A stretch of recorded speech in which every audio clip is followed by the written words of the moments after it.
자! 자, 오늘 배울 단어는 세 번째 중단원 회전체라고 하는 아이예요.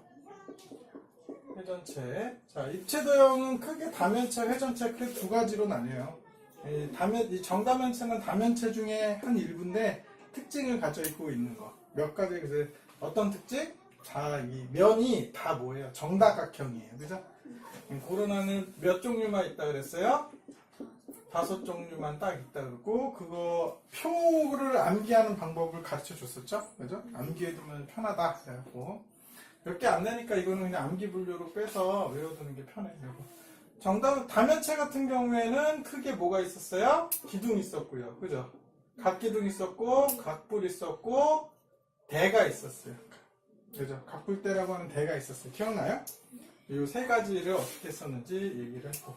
그럼 회전체까지 다 하고 나면, 그 다음에 이제 측정이 추가가 됐고요. 측정이 뭐냐 하면, 건널비나 부피까지 이거 어떻게 재는지에 대한 얘기인데, 그 얘기는 초등학교 때 좀 많이 했었어요. 초등학교 때 이미 다 했었었는데, 좀 더 생각해야 될 거, 어떻게 추가가 돼야 되는지 한번 따져보도록 합시다.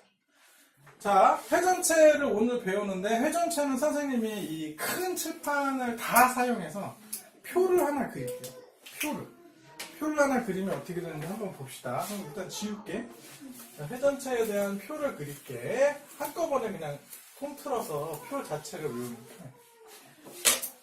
자, 요렇게 해서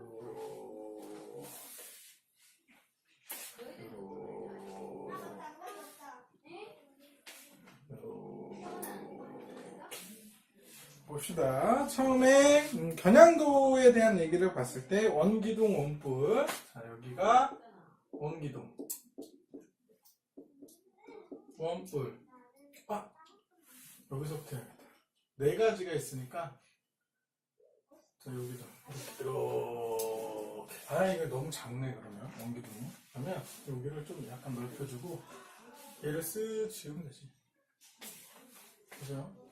그리고 얘가 원기둥, 원뿔. 얘가 뿔 다음에 원뿔대가 있는데, 그죠? 원뿔대가 있겠죠? 원뿔대가 있고 여기 구가 이렇게 하나 있거든요. 겨냥도를 한번 봅시다.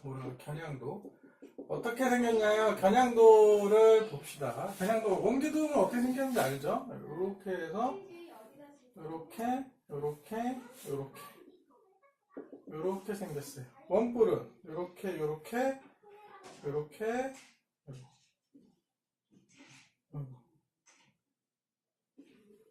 요렇게 생겼어요.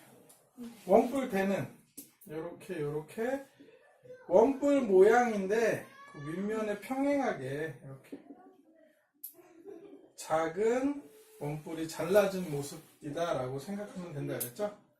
이렇게 생겼어요. 원뿔대.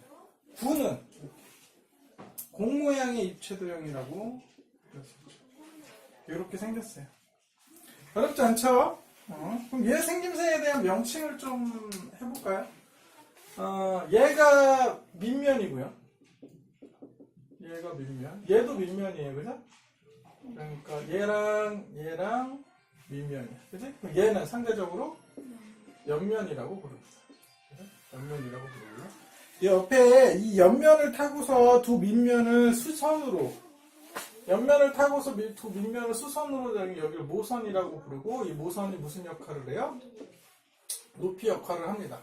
원기둥에서는. 근데 여기는 좀 약간 달라요. 각불은 좀 다른 게 여기가 뿔의 꼭지점이죠? 원뿔의 꼭지점이고요. 얘가 옆면. 그죠? 얘가 밑면. 그죠? 밑면이고, 여기는 모선하고 높이가 같은 역할을 했었는데, 여기에서는 얘는 이 꼭지점에서 밑면까지 이렇게 옆면을 타고 내려오는 요 길이가 모선인데, 그렇게 오지 않고 그냥 수선으로 이렇게 내려온 거 얘가 높이에요. 알겠니? 좀 차이점이 있어요. 자, 이렇게 되고 얘도 마찬가지입니다. 얘도 여기를 밑면이라고 부르고 얘도 밑면이라고 부르고 얘도 밑면이라고 부르고 얘는 옆면이고 오케이? 얘 여기가 모선이에요. 여기가 모선이고 얘도 여기가 높이겠죠? 얘가 이렇게 높이가 돼요. 이렇게 되고 뭐 구 같은 경우에는 다른 건 없고 여기 이렇게 반지름 하나 여기를 구의 중심이라고 부르고 여기 반지름 하나 이렇게 겨냥도가 보통 이렇게 생겼습니다. 얘가 그러면 어떻게 나왔냐?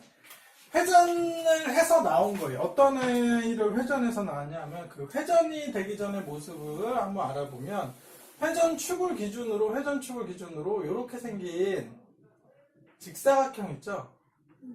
직사각형을 회전축으로 이렇게 360도 회전시켰을 때 그 궤적을 다 따라가면 그죠? 360도 회전시켰을 때 그 궤적을 다 따라가는 거예요. 360도 회전시켰을 때 그 궤적을 다 따라가면 누가 나와요? 이렇게 나오는 거죠. 그래서 얘는 누구를? 직사각형을 회전시키면 얘가 나와요. 잠깐 설명을 했었지. 초등학교 6학년 때도 잠깐 설명을 해줬었어. 얘 같은 경우에는 회전축을 기준으로 이렇게 직각삼각형을 여기를 줄여야 되는데 직각삼각형을 이렇게 회전시키면 360도 회전시키면 그 궤적을 따라서 나타나는 모든 부분을 다 정리를 해주면 이렇게 원뿔이 나타나게 됩니다. 기억나죠? 그럼 얘는 누굴까요? 얘는 사다리꼴이에요. 사다리꼴. 이렇게. 근데 여기가 직각이고 여기가 이렇게 직각이어야 되는 아이지. 요 아이를 이렇게 회전축을 기준으로 이렇게 360도 회전시키면 이렇게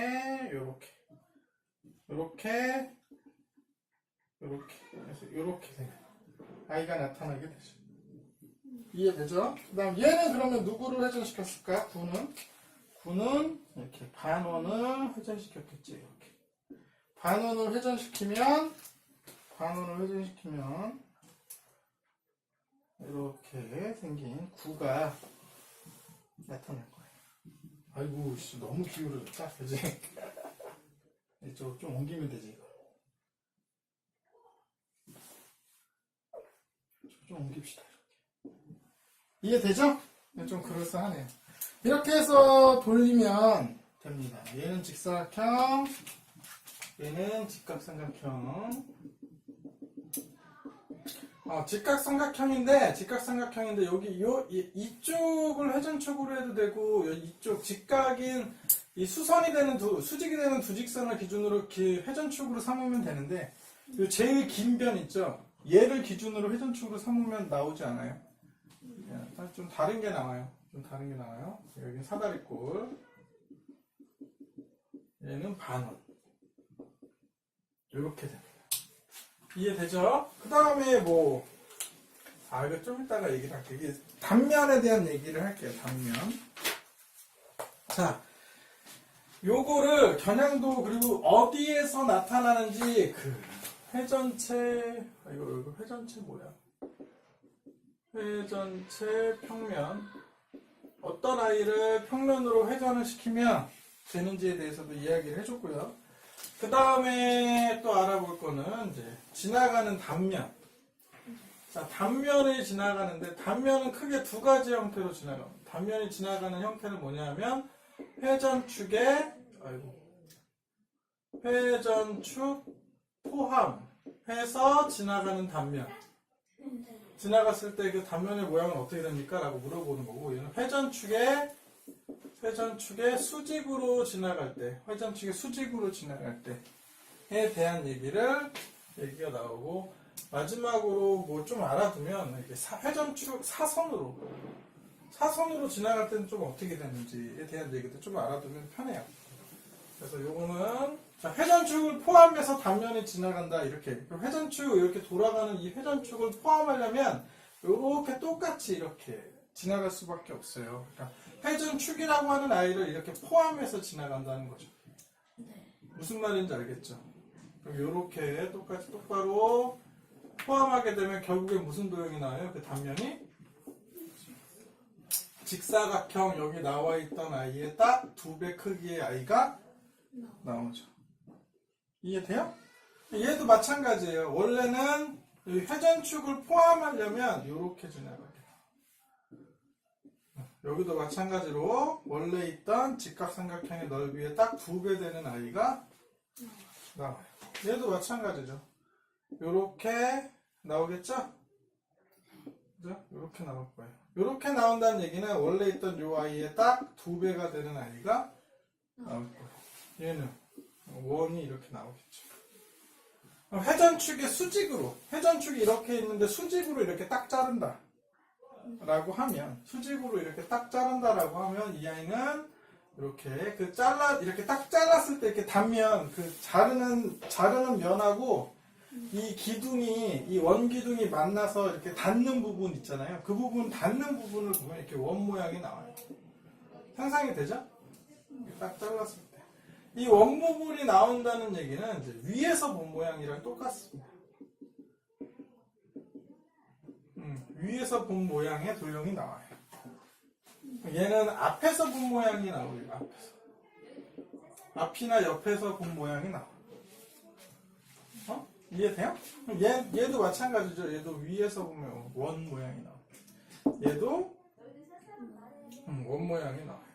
이렇게 딱 자르면요. 이렇게 딱 자르면 항상 그렇게 나와. 근데 이 크기, 얘는 위에서부터 아래까지 이렇게 수직으로 다 잘라봤자 다 같은 크기겠죠. 근데 얘는 크기가 달라져요. 얘도 크기가 달라져요. 얘도 크기가 달라져요. 하지만 모양은 다 원 모양이에요. 이해돼요? 그 얘를 사선으로 자르면 이렇게 이렇게 비스듬히 자르면 이렇게 타원 모양이에요. 얘도 비스듬히 자르면 되게 다양하지만 기본적으로는 타원 모양.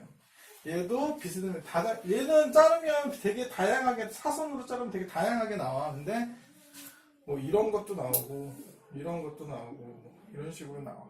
되게 다양하게 나와요. 얘도 마찬가지야. 이런 식으로 반 잘린 모양. 얘도 이렇게 다 타원이 잘린 모양도 이렇게 나와. 근데 기본은 뭐예요? 타원이에요. 타원. 알겠니? 근데 유일하게 이 구만 비스듬히 잘라도 그 단면이 뭐예요? 원입니다. 원.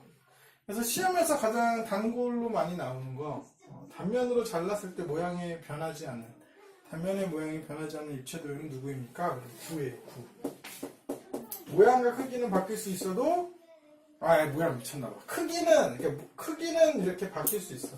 그리고 위에서 단면으로 자르면 작은 원이 나올 텐데, 그죠? 근데 모양이 원이라고 하는 건 바뀌지 않아요. 알겠죠? 그 다음에 여기 회전체의 이제 전개도를 그리면 저 원기둥은 어떻게 해요? 두 밑면이 이렇게 나오고, 그죠? 두 밑면이 이렇게 나오고, 1배, 2배, 3배 조금 넘게 해서 이렇게 두 밑면이 이렇게. 이런 모양의 아이가 나옵니다. 이런 모양의 이제 전개도가 나오고, 여기에서 중요한 건 뭐예요? 이 원의 둘레, 이 밑면의 원의 둘레. 원의 둘레가 누구랑 같아요? 원의 둘레가 이 옆면의 가로와 같아요. 옆면의 가로와 같아요. 이렇게 같습니다. 여기 굉장히 중요해요. 그죠? 그 다음에 여기 원뿔 같은 경우에는 초등학교 때 안 배웠는데, 이건 초등학교 때 배웠었는데, 초등학교 때 안 배웠는데, 원뿔은 이렇게. 원의 일부분으로, 옆면이 원의 일부분인 부채꼴로 나옵니다. 원의 일부분인 부채꼴로 펼쳐져요. 알겠죠? 그 다음에 여기 뭐가 있어요? 원이 이렇게. 밑면이 이렇게 붙어 있어요. 여기에서도 중요한 건 똑같습니다. 이쪽에 있는 이 밑면의 둘레, 그죠? 이 밑면의 둘레가 누구랑 같아요? 이 부채꼴의 호의 길이와 같아요. 호의 길이. 옆면의 호의 길이와 같아요. 이해돼요? 이렇게 돼요. 원뿔 때는 전개하면 어떤 모양이 나오냐면, 기본적으로 이거 기원이 누구라 그랬어? 원뿔에서 나와. 근데 성질은 원기둥과 비슷해. 그죠? 그래서 원뿔 요거가 이렇게 이 부채꼴이 일부분 잘린 모양으로 옆면이 나옵니다. 윗부분이 잘린 모양으로. 상상이 되죠? 그리고 여기에 이 호의 길이에 맞게 윗면이 나오고요. 위에 있는 면이 나오고요. 좀 작아야겠다. 여기에 맞게 위에 있는 길이에 이게 나오고요. 여기 밑에에 맞게 밑면의 크기가 이렇게 나옵니다. 이해돼요?